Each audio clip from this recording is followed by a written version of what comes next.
Is there a chance that they could overtake the States? Or So Chinese intelligence is incredibly powerful. It's always been very powerful domestically, but it's become much more internationally prominent, I think, over the last couple of decades. And there's a long history of intelligence agencies using diasporic populations quite effectively as a sort of amplifying tool for their interests, and both coercively and non-coercively. So I guess the non-coercive element to some extent would be Israel's Mossad, which has used diasporic Jewish populations in various countries around the world to facilitate its operations. So using local Jewish populations as a sort of third hidden force within countries, to even as simply as running safe houses or providing food and shelter or information to Mossad. So using sort of diasporic Jewish populations quite effectively as a tool to amplify its intelligence footprint, and more coercively in the case of China, I think that's absolutely true. So the MSS, Ministry of State Security, which is China's sort of premier intelligence agency, has certainly grown in power both domestically in China. So it does have a domestic component to it, but it's mainly focusing externally to China. Has become much more in power. Again, similar to India, as China's economic power has grown, and it's become much more focused on defending Chinese interests economically and politically in a global sense rather than a regional sense. A lot of that surrounded economic espionage, interestingly. So the MSS has been very focused on Silicon Valley in California, on acquiring blueprints for high technology, chip design in Taiwan, acquiring all that sort of high-tech data research and development sort of information that America has and China hasn't. So how do we catch up quick? Again, it sort of goes back, I guess, to the Soviet Union, maybe in the 1920s and 30s. How do we catch up and industrialize and catch up with the West really quickly? Well, let's steal their secrets. Let's use espionage. China's doing the same. How do we catch up with America and beat them? You look at the latest American stealth jet fighter, and then you look at the variant that China's brought in 2 or 3 years later. They're almost identical. Now, that may be coincidence, or it's probably because a lot of those jet designs have been acquired by the MSS through various means, both through cyber, but also by traditional espionage. So there's a huge amount of military and industrial commercial espionage being mounted by MSS. And to some extent, they do use Chinese citizens. I think that's absolutely right.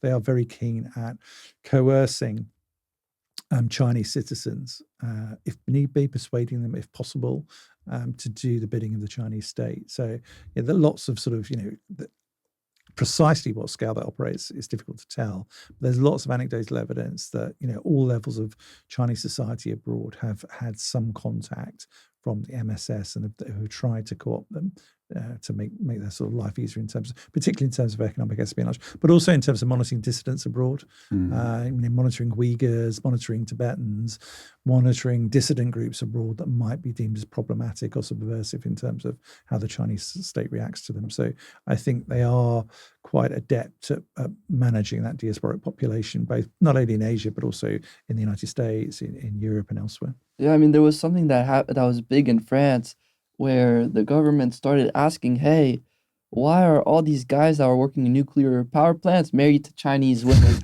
And then they're like, hey, what's going on? And it turns out it was a bunch of, China was sending a very beautiful looking women that turned out to be spies. Yeah, I know that honey trap thing where, both attractive men and attractive women are used as a means of sort of luring people to get into relationships which they're then compromised or they acquire data from.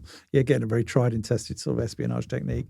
And, both the West has used it to a lesser extent, but it's, been used by China, by Russia quite extensively in the past as a means of acquiring that sort of information. So yeah, unsurprising that particularly in fields of high technology, nuclear power, defense industries, China's desperate to get access to the latest Western information on those sort of areas. And you can see the way it's transformed the Chinese economy. That's been quite pivotal in certain sectors of really allowing China to jump 5, 10, 15 years ahead than it otherwise would have done and save huge amounts of research and development costs because it has access to that information that's, from Western sources, both in Western Europe, but also in the United States particularly. And it's a really big focus of MSS activity, I think. And probably the biggest focus over the last 10 or 15 years has been economic and commercial espionage. But it's interesting when you ask the question about what are the, most powerful, agencies. You said CIA, MI6, KGB, but you didn't mention China. And I think that's interesting because no one really thinks of China Secret Service. It's not really at the top of our minds? No, I think it's been mostly internal until, and I'm talking 20, 30 years. The MSS has been very active globally. But I think initially it was either a regional or domestic intelligence service. And as China's economic power has grown maybe since the late 1980s, it's become much more expansive in its global footprint. So compared to the CIA, which it really was a global organization from the late 1940s. China is relatively, and India relatively recently become global intelligence organizations. But it's also a component, I think, of the type of operations they specialize in and their priorities and how public they can become. So, for example, China's, I think, specialized industrial and espionage, and lots of Chinese agents have been arrested in the United States and put on trial recently. But it's not sensational. Most people are like, oh, it's economic espionage. Well, you stole some secret. It's not a big headline grabbing thing, although it's really important. But if you assassinate someone, that's a big thing and it's sensational on people. So, I mean, France's external intelligence agency for a long time prioritized commercial intelligence. They also had a sort of sideline, quite an aggressive sideline in covert action. But a lot of their focus by the French government is, we want you to spy, but we're not that interested in political information. We want commercial information. So go out there and steal secrets that can enable the French economy, the nuclear industry, military aviation, that sort of stuff. That's what we want. We want blueprints. We want that sort of stuff. So France really focused on that for a considerable number of years.